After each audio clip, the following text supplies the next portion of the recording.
Secunderabad parliament ఎన్నికల ప్రచారంలో BRS దూసుకుపోతోంది. ఆ పార్టీ అభ్యర్థి సోమవారం సనత్ నగర్ నియోజకవర్గంలో ఎమ్మెల్యే తలసాని శ్రీనివాస్ గౌడ్తో కలిసి పాదయాత్ర నిర్వహించారు. ఈ సందర్భంగా పద్మారావు గౌడ్ మాట్లాడుతూ గ్రేటర్ హైదరాబాద్లోని బీఆర్ఎస్ ప్రభుత్వం అన్ని రంగాలలో అభివృద్ధి చెందిందన్నారు.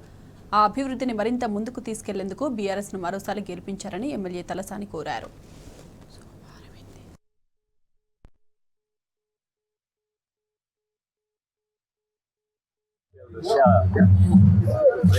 అసెంబ్లీ సెగ్మెంట్స్ పాదయాత్రలు చేసుకుంటూ ఓట్ అప్పీల్ చేస్తాను.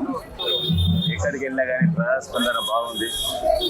హైదరాబాద్ ప్రజానీకం అంతా హైదరాబాద్ బాగా డెవలప్ చేశారని, జిల్లాలో కూడా డెవలప్ అయింది, హైదరాబాద్ ఇంకా బాగా డెవలప్ అయిందని చెప్పేసి ఈ పాదయాత్ర స్టార్ట్ అయినప్పటి నుంచి సరదాగా చూస్తామరా శ్రీనివాస్ అడుగుతా ఉన్న హైదరాబాద్ ఫంక్షన్ నువ్వే పెట్టుకోవాలి అని చెప్పేసి ఏ గల్లీ వదలకుండా రోడ్స్, సివరేజ్ సిస్టమ్, పార్కుల డెవలప్మెంట్ ఇవన్నీ చేశారు.